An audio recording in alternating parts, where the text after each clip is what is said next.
പത്തനംതിട്ടയിൽ 64 പേർ 18-കാരിയെ പീഡിപ്പിച്ചതായി വെളിപ്പെടുത്തൽ. കഴിഞ്ഞ 3 വർഷത്തിനിടയിലാണ് പീഡനം നടന്നതെന്നാണ് പെൺകുട്ടി നൽകിയ പരാതിയിൽ പറയുന്നത്. സംഭവത്തിൽ പോലീസ് 2 കേസുകൾ രജിസ്റ്റർ ചെയ്തു. പീഡനക്കേസുമായി ബന്ധപ്പെട്ട 5 പേരെ പോലീസ് അറസ്റ്റ് ചെയ്തിട്ടുണ്ട്. പീഡന വിവരം പുറത്തുവന്നത് ചൈൽഡ് വെൽഫെയർ കമ്മിറ്റിയുടെ ഇടപെടലിനെ തുടർന്നാണ്. സംഭവത്തിൽ അന്വേഷണത്തിന് പ്രത്യേക സംഘത്തെ നിയോഗിച്ചു. വിശദാംശങ്ങൾ നൽകാൻ സുജു ടി ബാബു ചേരുകയാണ്. സുജു, ഞെട്ടിപ്പിക്കുന്ന വെളിപ്പെടുത്തലാണ്. 18 വയസ്സും പ്രായമുള്ള കുട്ടിയാണ്. 3 വർഷം മുൻപ് എന്ന് പറയുമ്പോൾ പ്രായപൂർത്തിയായിട്ടില്ല. പോക്സോ കേസ് കൂടിയാണ്. 68 പേർ ചേർന്ന് പീഡിപ്പിച്ചു എന്ന പരാതി. എന്താണ് സംഭവവുമായി ബന്ധപ്പെട്ട് മനസ്സിലാകുന്നത്?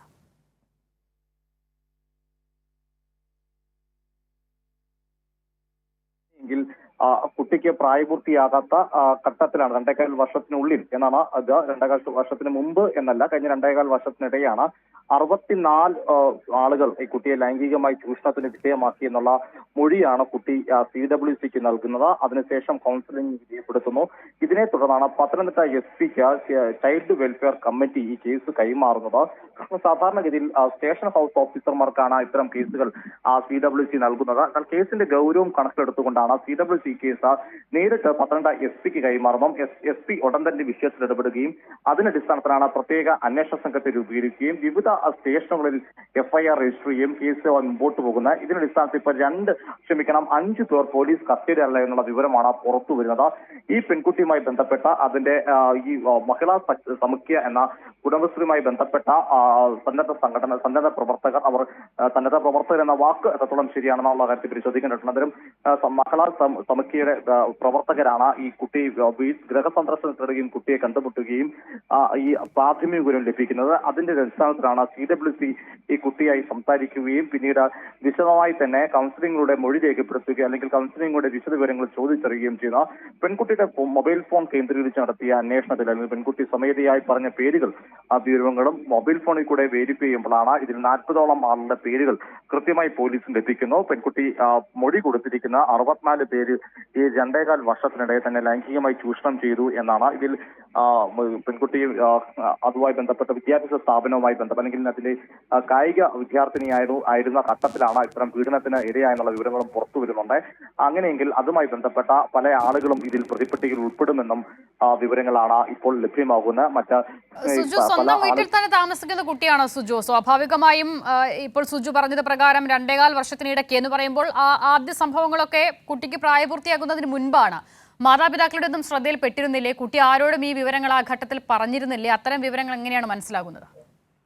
ആദ്യഘട്ടത്തിലൊന്നും തന്നെ അല്ലെങ്കിൽ ഈ വിവരം കുട്ടി തന്നെയാണ് മൊഴിയായി ഈ മഹിളാ സമുഖ്യ ആളുകൾക്ക് പറയുന്നത്. തന്റെ വെളിപ്പെടുത്തൽ നടത്തുന്ന അതിനുശേഷമാണ് കുട്ടി തന്നെയാണ് ചൈൽഡ് വെൽഫെയർ കമ്മിറ്റിക്ക് മുമ്പാകെയും ഈ വെളിപ്പെടുത്തൽ നടത്തുന്നത്.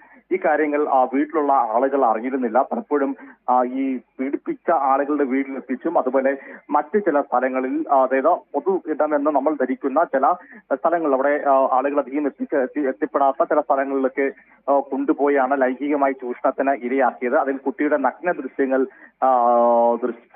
ചിത്രീകരിച്ചു അല്ലെങ്കിൽ അത്തരം ദൃശ്യങ്ങൾ പ്രചരിപ്പിച്ചു എന്ന തരത്തിലുള്ള അടക്കമുള്ള കേസുകൾ അസിത ശരിയാവണം ചൂണ്ടിക്കാട്ടിയവരാണ്. പ്രായപൂർത്തിയാകാത്ത ഘട്ടത്തിലാണ് ഈ പീഡനത്തിന് വിധേയപ്പെടുത്തിയത് കൊണ്ട് തന്നെ അല്ലെങ്കിൽ വിധേയമായത് കൊണ്ട് തന്നെ പോക്സോ കേസ് ഉൾപ്പെടെയാണ്, വകുപ്പുകൾ ഉൾപ്പെടെയാണ് ഈ പ്രതികൾക്കെതിരെ ചുമത്തിയിരിക്കുന്ന. പോലീസ് വളരെ ഗൗരവത്തോടെ എടുക്കുന്നു. അതുകൊണ്ട് തന്നെയാണ് ഈ ചൈൽഡ് വെൽഫെയർ കമ്മിറ്റി ഈ കേസ് ലഭിക്കുമ്പോൾ അത് സ്റ്റേഷൻ ഹൗസ് ഓഫീസർമാർക്ക് സാധാരണഗതി നൽകുന്ന രീതിയിൽ നൽകാതെ അതിന് പകരം പത്തനംതിട്ട SP-ക്ക് തന്നെ കേസ് നൽകുന്ന SP അതിന്റെ ഗൗരവത്തിൽ തന്നെ എടുക്കുകയും തുടർന്ന് പ്രത്യേക അന്വേഷണ സംഘത്തെ ഏൽപ്പിക്കുകയും അതുകൊണ്ടാണ് സാധാരണഗതിയിൽ ഈ 18 സാധാരണഗതി എന്ന വാക്ക് ശരിയല്ല, ക്ഷമിക്കുക, ഈ ഇത്തരത്തിൽ കേസുകൾ പുറത്തു വരുമ്പോൾ ഇത്രയധികം ആളുകൾ ഒരു 18 വയസ്സിൽ താഴെയുള്ള പെൺകുട്ടിയെ ലൈംഗികമായി പീഡനത്തിന് വിധേയപ്പെടുത്തുമെന്ന് പറയുമ്പോൾ അത് നമ്മൾ അത്രയധികം കേട്ടിട്ടുള്ള ഒരു വാർത്തയല്ല. ഇത്തരം കേസുകളുടെ ചരിത്രത്തിൽ തന്നെ അപൂർവതയായിരിക്കാം ഒരു പക്ഷേ. തീർച്ചയായും സുജു, അപൂർവത എന്ന് മാത്രമല്ല ഞെട്ടലുണ്ടാക്കുന്നത് കൂടിയാണ്. ഒരു 15 വയസ്സുള്ള പെൺകുട്ടി 15 വയസ്സ് പ്രായം മുതലാണ് ഈ തരത്തിൽ ലൈംഗിക ചൂഷണത്തിന് ഇരയായത് എന്നുള്ളതാണ്. സുജു, 64 പേരല്ലേ? അപ്പോൾ ഇപ്പോൾ പല ആളുകളെയും ഇതിനോടകം തന്നെ അറസ്റ്റ് ചെയ്തിട്ടുണ്ട്. 5 പേരുടെ അറസ്റ്റ് രേഖപ്പെടുത്തി വിവിധ FIR-കൾ രജിസ്റ്റർ ചെയ്തിട്ടുണ്ട്. അതായത് ഈ വാർത്ത പുറത്തു വരുന്നതിന് മുൻപ് തന്നെ അന്വേഷണ സംഘം ഈ കേസുമായി ബന്ധപ്പെട്ട് ബഹുദൂരം മുന്നിലേക്ക് പോയിട്ടുണ്ട് അല്ലേ സുജു? തീർച്ചയായിട്ടും ഏതാണ്ട് 3-4 ദിവസങ്ങൾക്ക് മുമ്പാണ് വിവരം ലഭിക്കുന്നത്. വളരെ പെട്ടെന്ന് തന്നെ ഒരാഴ്ച എന്ന് വേണമെങ്കിൽ കണക്കാക്കാം. അത്രയും ദിവസം പോലും ആയിട്ടില്ല. ഒരാഴ്ച താഴെ ദിവസങ്ങളാണ് CWCക്ക് വിവരം ലഭിക്കുന്നത്. വളരെ പെട്ടെന്ന് തന്നെ ഇതുമായി ബന്ധപ്പെട്ട കൗൺസിലിംഗ് ഇത്തരം കാര്യങ്ങളിൽ കുട്ടികളുടെ മൊഴി അല്ലെങ്കിൽ 18 വയസ്സ് പൂർത്തിയായെങ്കിൽ പോലും അതിന് മൊഴി രേഖപ്പെടുത്തേണ്ട നിയമപരമായ എല്ലാ കാര്യങ്ങളും പാലിക്കുകയും വളരെ വേഗത്തിൽ തന്നെ ഇതിൽ പ്രധാനമായ ഒരു കാര്യം എന്ന് പറഞ്ഞാൽ നമുക്കറിയാം ഈ കുട്ടികളുമായി ലൈംഗിക പീഡനം എന്ന് പറയുമ്പോൾ പോക്സോ വകുപ്പ് അട്രാക്ട് ചെയ്യുന്നത് നേരിട്ടുള്ള ശരീര ബന്ധത്തിനോടൊപ്പം തന്നെ ഇത്തരത്തിൽ കുട്ടികൾക്ക് ഈ പ്രായപൂർത്തിയാകാത്ത കുട്ടികൾക്ക് ലൈംഗിക ചൊവ്വയുള്ള ദൃശ്യങ്ങൾ, സംസാരങ്ങൾ അത് മൊബൈൽ ഫോൺ മുഖേന നടത്തുന്നതൊക്കെ തന്നെ തെളിവാണ്. അത്തരം കാര്യങ്ങൾ അതിൽ വഴി ഡീൽ ചെയ്യുന്നതൊക്കെ തന്നെ കുറ്റകൃത്യവുമാണ്.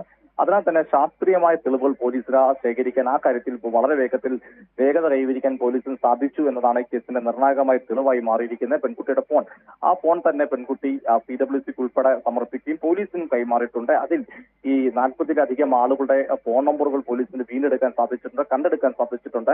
അതിൽ പലരുടെയും പ്രഥമ ദൃഷ്ടിയാ തന്നെ അവർ പോക്സോ വകുപ്പിൽ പെടുന്ന കുറ്റകൃത്യങ്ങൾ ഈ ഫോൺ മുഖേന തന്നെ ഫോണിൽ കൂടെ തന്നെ അവർ നടത്തിയിട്ടുണ്ടെന്നുള്ള തെളിവും പോലീസിന് ലഭിച്ചിട്ടുണ്ട്. അതിനാൽ തന്നെ അത്തരം ആളുകളെ പോലീസിന് വേഗത്തിൽ FIR-ൽ ഫസ്റ്റ് ഇൻഫർമേഷൻ റിപ്പോർട്ടിൽ പ്രതി ചേർക്കാനും അവർക്കെതിരെ നിയമപരമായ നടപടി സ്വീകരിക്കാനും പോലീസിന് സാധിക്കും. അതിന് മറ്റ് തെളിവുകളുടെ ആവശ്യമില്ല. ഇത് തന്നെ വളരെ പോലീസിനെ സംബന്ധിച്ചോളം വളരെ പെട്ടെന്ന് തന്നെ പോലീസിന് തെളിവെടുക്കാൻ സാധിക്കുന്ന ഈ കാര്യങ്ങളാണ്. ഇത്തരം ഫോൺ മുഖേനയുള്ള ഒരു ഡിജിറ്റൽ എവിഡൻസ് തന്നെയാണ് ഈ കേസിൽ ഉണ്ടായിരിക്കുന്നതാണ് വളരെ പ്രധാനപ്പെട്ടതാണ്.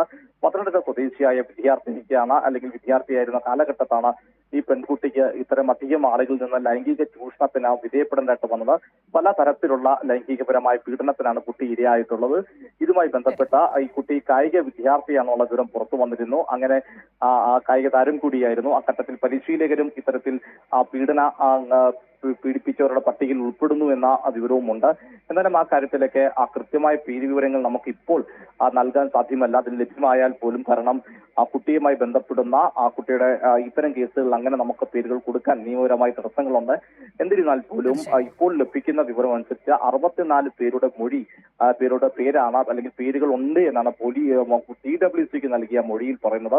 അതിൽ 40-ലധികം ആളുകളെ പോലീസ് കണ്ടെടുത്ത് അവരുടെ ഫോൺ നമ്പർ തിരിച്ചറിഞ്ഞിട്ടുണ്ടെന്നും 5 പേരാണ് നിലവിൽ അറസ്റ്റിലായിട്ടുള്ളതും അസിത സൂചിപ്പിച്ച പോലെ വളരെ ഞെട്ടിക്കുന്ന ഒരു വാർത്ത തന്നെയാണ്. ചുരുങ്ങിയ കാലയളവിൽ ഇത്രയധികം ആളുകൾ ഒരു പെൺകുട്ടിയെ ലൈംഗിക ചൂഷണത്തിന് വിധേയപ്പെടുത്തി എന്നത് ഗൗരവമുള്ള കാര്യമാണ്. അതിന് പോലീസിന് ഈ വിവരം ലഭിക്കുമ്പോൾ പോലീസ് അല്ലെങ്കിൽ ആദ്യം മഹിളാ സമിതി പ്രവർത്തകർക്ക് ലഭിക്കുന്നു, പിന്നാലെ CWCക്ക് വിവരം ലഭിക്കുന്നു. അതിനുശേഷം CWC child welfare committee Rajagopal അധ്യക്ഷനായ കമ്മിറ്റി വളരെ വേഗത്തിൽ തന്നെ ആക്ഷൻ എടുക്കുകയും SP-ക്ക് തന്നെ കൈമാറുന്നു. അതിന്റെ ഗൗരവം ഉൾക്കൊണ്ടാണ് SP-ക്ക് കൈമാറിയത്. പോലീസും അതിവേഗത്തിൽ നടപടിയിലേക്ക് കടക്കുന്നു. അതിന്റെ അടിസ്ഥാനത്തിലാണ് ഈ വിവിധ സ്റ്റേഷനുകളിൽ FIR ഇടുകയും അതിന് ഒരു സ്റ്റേഷനിലല്ല ഈ പരാതി വന്നിരിക്കുന്നത്, അല്ലെങ്കിൽ ഒരു സ്റ്റേഷനല്ല ഈ സംഭവം പ്ലേസ് ഓഫ് ഒക്കറൻസും പീഡനവുമായി ബന്ധപ്പെട്ട കാര്യങ്ങൾ ഉണ്ടായിരിക്കുന്നത്. അതുകൊണ്ടാണ് വിവിധ സ്റ്റേഷനുകളിൽ FIR ഇടുകയും പ്രതികളെ അറസ്റ്റിലേക്ക് തന്നെ പോലീസ് അതിവേഗം കടന്നിരിക്കുകയാണ്. മാത്രമല്ല ഈ പ്രതിപട്ടികയിൽ ഉൾപ്പെട്ട ഒരുപക്ഷെ ആളുകൾ പലരും ഈ കേസെടുത്ത് വിവരം അറിഞ്ഞിട്ടുണ്ടാകില്ല. അവരെയെല്ലാം തന്നെ കൃത്യമായി തന്നെ അവർ നാട് വിടുന്നതിന് മുമ്പോ അല്ലെങ്കിൽ ഒളിവിൽ പോകുന്നതിന് മുമ്പേ അറസ്റ്റ് ചെയ്യാനുള്ള നീക്കവും പോലീസ് നടത്തുന്നുണ്ട്. ശരി സുജു, എന്തായാലും അന്വേഷണം ദ്രുതഗതിയിൽ പുരോഗമിക്കുകയാണ്. പ്രത്യേക അന്വേഷണ സംഘത്തിനെ ഇതിനോടകം തന്നെ രൂപീകരിച്ചിട്ടുണ്ട്. പത്തനംതിട്ടയിൽ നിന്നുമാണ് ഞെട്ടിപ്പിക്കുന്ന സംഭവത്തിന്റെ വിശദാംശങ്ങൾ വരുന്നത്. 64 പേർ പീഡനത്തിന് ഇരയാക്കിയെന്നുള്ളതാണ് കായിക താരത്തിന്റെ പരാതി. 2.5 വർഷത്തിനുള്ളിൽ, അതായത് ഇപ്പോൾ കുട്ടിക്ക് 18 വയസ്സ്, 15 വയസ്സ് പ്രായം മുതൽ 64 പേർ കുട്ടിയെ വിവിധ ഘട്ടങ്ങളിലായി വിവിധ ഇടങ്ങളിൽ വെച്ച് ലൈംഗിക പീഡനത്തിന് ഇരയാക്കി എന്നുള്ളതാണ് പരാതി. CWCക്കാണ് കുട്ടി വിശദമായ മൊഴി നൽകിയിട്ടുള്ളത്. അതിന്റെ അടിസ്ഥാനത്തിലാണ് കേസ്.